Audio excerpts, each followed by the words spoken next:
I didn't expect an answer so soon. You didn't exactly leave me much of a choice. I know what Tommy's capable of when he's angry, and he'd be plenty angry if he were to find out that I've been less than entirely faithful. You've been hosting orgies twice a week since God knows when. That's a little beyond not entirely faithful. They're fetish parties. A little light bondage, a dash of sadomasochism. It's really quite relaxing. You should try it sometime. I find reality enough of a challenge most days. So what exactly do you want me to do? I want the lowdown on Tommy. Who's involved, how it works, everything. If Tommy finds out that I set him up, I'll be pushing up daisies before the morning edition hits the streets. Men never suspect their wives or lovers of double-crossing them. Their egos can't accommodate such betrayal. They're kind of stupid that way, aren't they?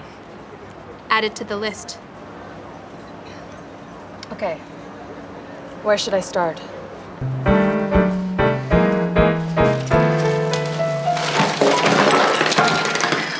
Holy cow, mister. What caused this carnage? I lost my temper. It's this guy. He keeps making crank calls to me every day for 11 years. Calling me names, making fun of my kids. I don't even have kids. Making fun of my wife, my ex-wife, I mean, because of him. If I ever get my hands on that son of a bitch. Who's laughing now, huh? You think this is funny? How about this? How about this? How about this? Who's laughing now, huh? Well, did you have any particular color in mind? Black would be nice. You want something that can handle call display. Oh yeah, sounds like just the ticket to solve all your problems. What's that? See, there's a little digital display on your phone that lets you know who's calling. You interested? Well, I'm interested. Real interested. Oh, hey, Blanche, how's it going? I was beginning to wonder if you'd dropped off the face of the earth. Maybe you just stopped talking to me because I'm always getting tanked and looking up your skirt. What's that? Well, I'm kind of between cases right now, so I could probably give you a hand. Sure, that sounds swell. 3 o'clock. Yeah, I'll see you then. Blanche de Maurier. In a different world, she was the kind of dame I could see myself doing somersaults over. The kind of world where good-looking women with jobs and self-respect don't get nauseated at the thought of having sex with me.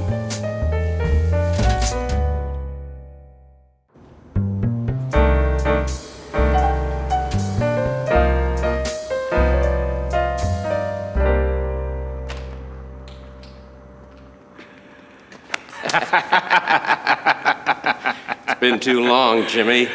I was just enjoying a little R&R, courtesy of our fine representatives of the law. I assume their efforts to rehabilitate you were less than successful. I'm here, aren't I? I've missed your professionalism. It's all kids and guns nowadays. Younger generation has no work ethic. That's bound to happen whenever a society shifts from an agricultural-based economy to one relying on technology.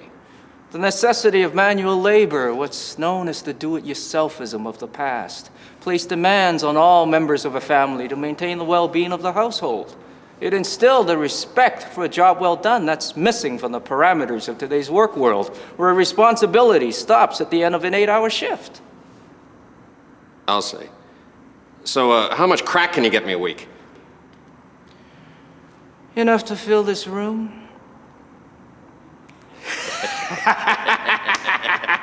Welcome back, Jimmy.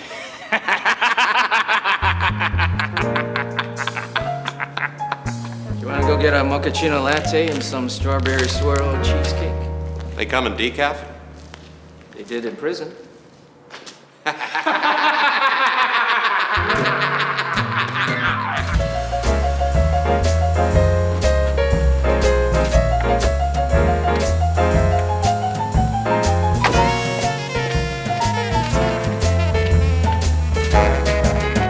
Make this quick. What have you got? I do this for you one time, and I've got your word that you'll stay the hell out of my life and forget everything you know about my social activities. If what you've got in that envelope checks out, it'll be like we never met. Be careful, Blanche. Sooner or later, Tommy gets to know just about everything that goes on in this city. I'd hate to think what would happen if he were to find out that a reporter was asking all the wrong questions.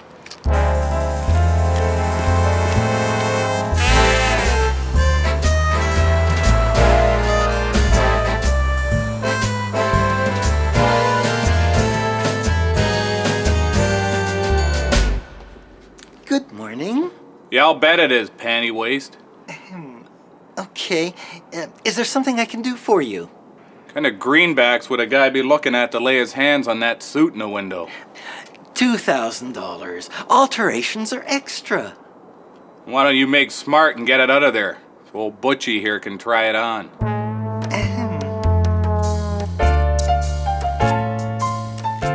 I'd learned a long time ago that the worst thing you could do was give a tailor the upper hand. The world was full of people who thought they were just getting into an inseam measurement and ended up in therapy instead. You show me a room full of tailors and I'll show you the reason for half the misery in this world.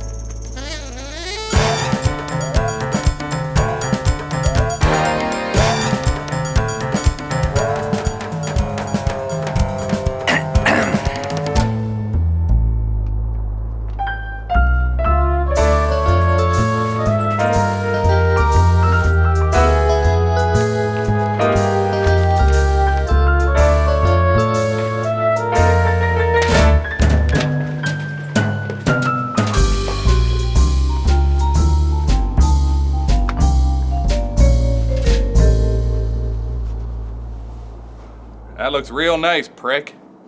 The pant legs will have to be shortened and cuffed. That'll be an extra $50. I'll wait. Where's your phone? I gotta make a few calls. It's on the table.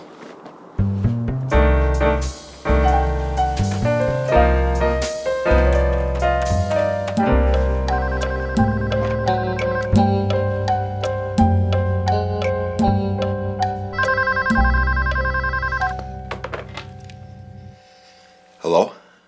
Good afternoon, sir. We're doing a national survey. I was wondering if you could answer a few questions for us. Great.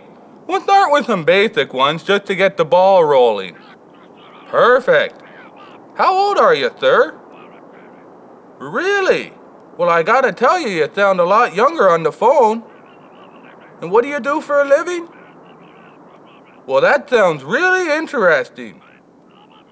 How long has your wife been sleeping with other men because you're too much of an underhung, cross-dressing mummy's boy to satisfy a woman? The hell's so funny, Frank? It's over, pal. I'm on to you. After all these years, I can already taste the revenge. Who's laughing now, mister?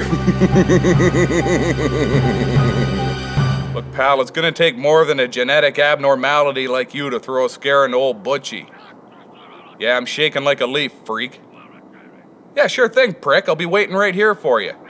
The name's Frank. Yeah, just like yours. Nah, Butch is just a name I made up. My real name's Frank Morgan. I'm a tailor.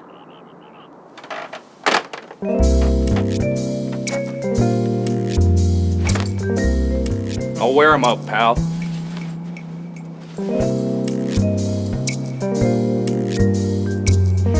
And, how will you be paying for this? Through your insurance company.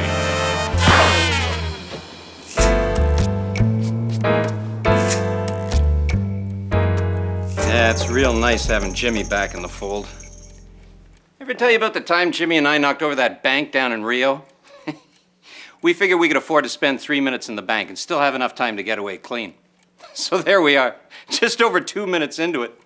We've already got it all. You know, the floats, the vault, safety deposit boxes, everything. Well, I'm ready to hightail it. You know, I figure the more time to get away, the better, right?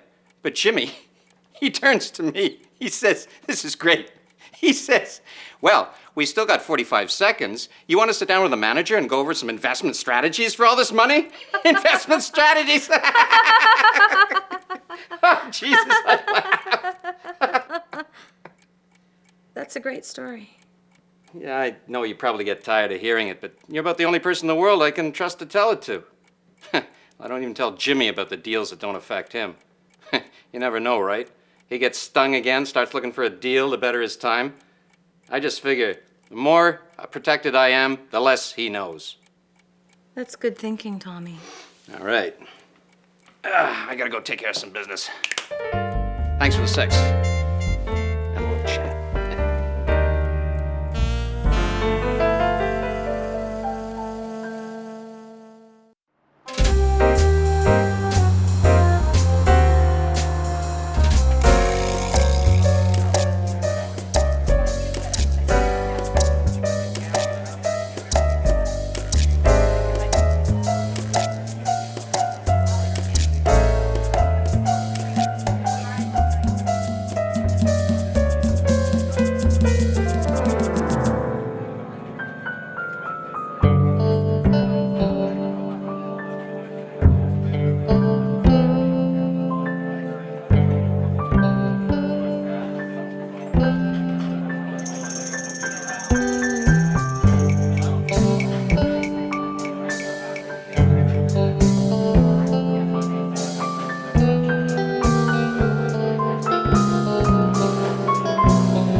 Hi, Butch. Do you have any smelling salts, Blanche? I think I fainted. You're an idiot, Patterson.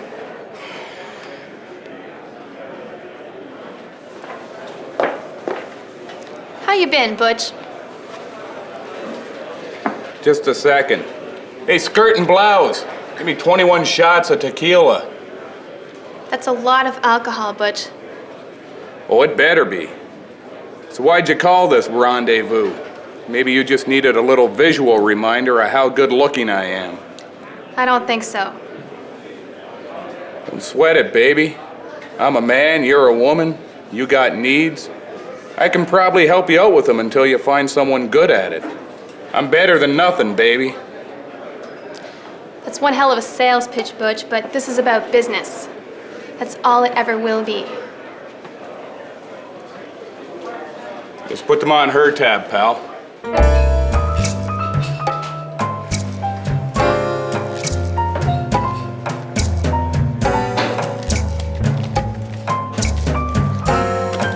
Thank you.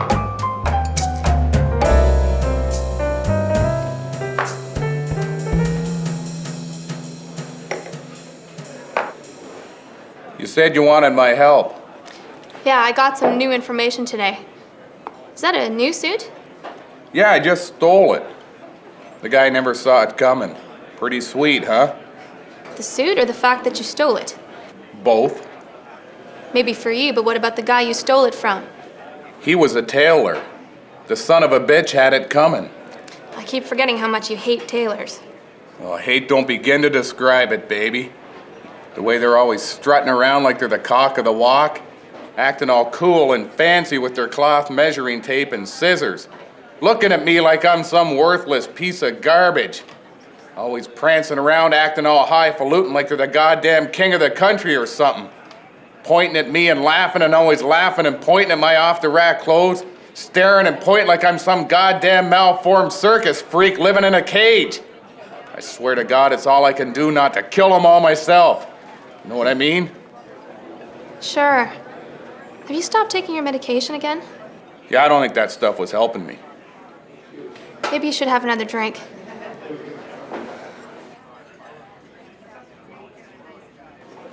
I had a meeting with Debbie Hitler this morning. She playing ball? She's hitting home runs. I'm not real good with similes. That was a metaphor. See what I mean? She understood exactly where I was coming from, and she decided she would rather face the possibility that Tommy might find out she was double-crossing him than face the guarantee he'd find out she'd been cheating on him. Jesus, that's harder than the baseball one. That wasn't a metaphor, Butch. It meant exactly what it sounded like. Well, that makes things easier. So what did Debbie give you? By the looks of it, almost everything. Well, if you got everything, then why the hell are you cutting into my drinking time?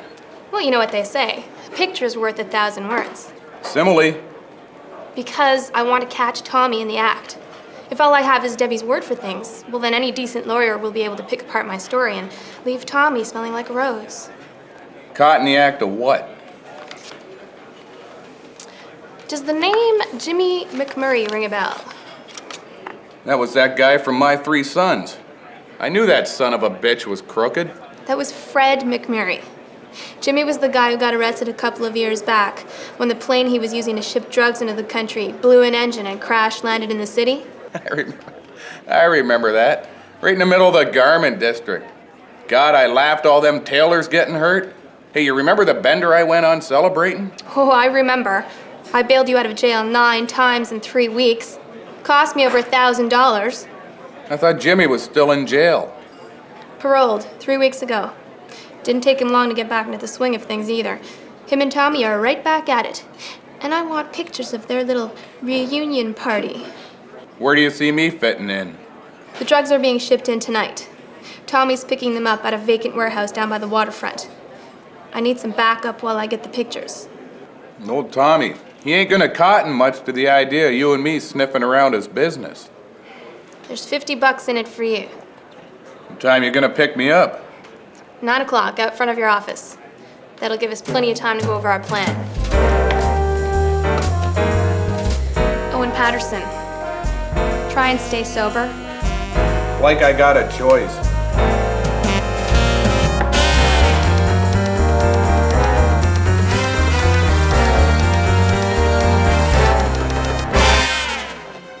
Is Frank Morgan around?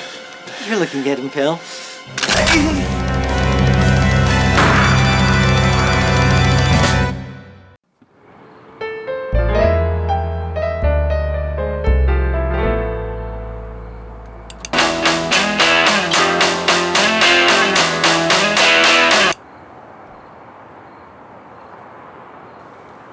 I thought that was a cigarette lighter. Damn it, Patterson, that's the 5th time in less than an hour. Now don't touch any of the buttons and just sit still. How am I gonna light my cigar? I don't want you smoking in here anyways. Besides, we're gonna be going in soon and there's no way you're going inside there with that cigar. I smell us coming a mile away.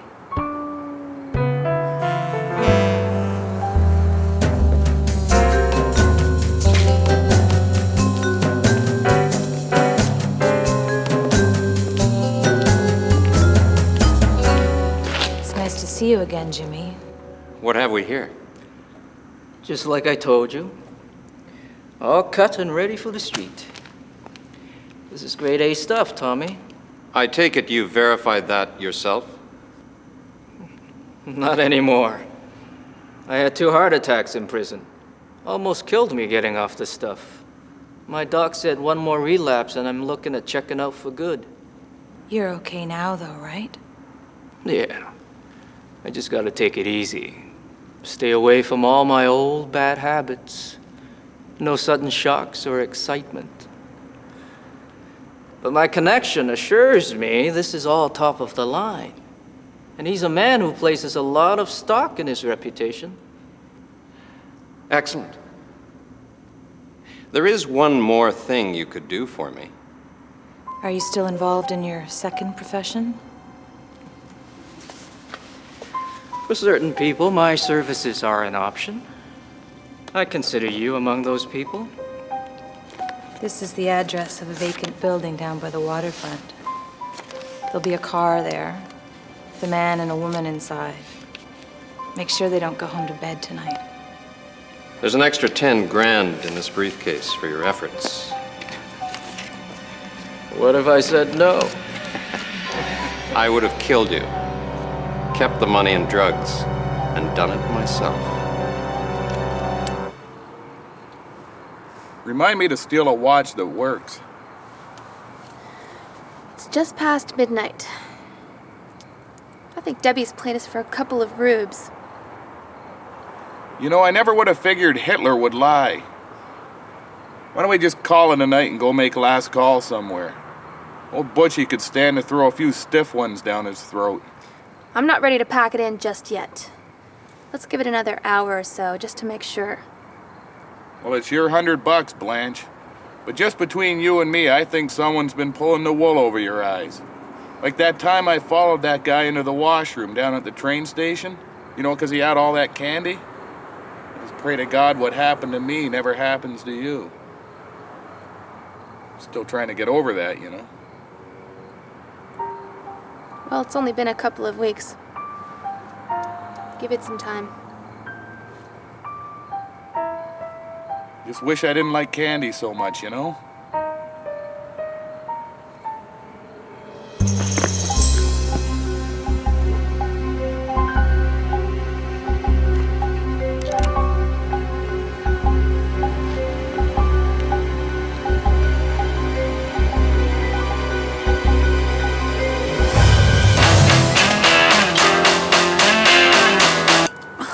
Jesus, Patterson, what are you trying to do? Get us killed or something?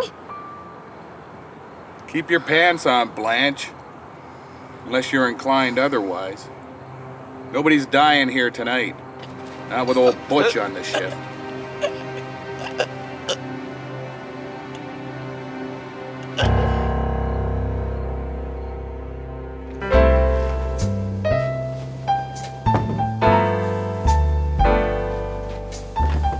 What a night. Debbie had played us like a couple of fools. I wanted to pack it in early, but Blanche wasn't ready to face reality until the sun kicked us square between the eyes. She wasn't one to lose her temper, but I could tell she was as angry as a Southern Baptist at a porn convention. Debbie Hitler had picked the wrong woman to cross. And in local news, police are still baffled by the apparent random killing of Frank Morgan.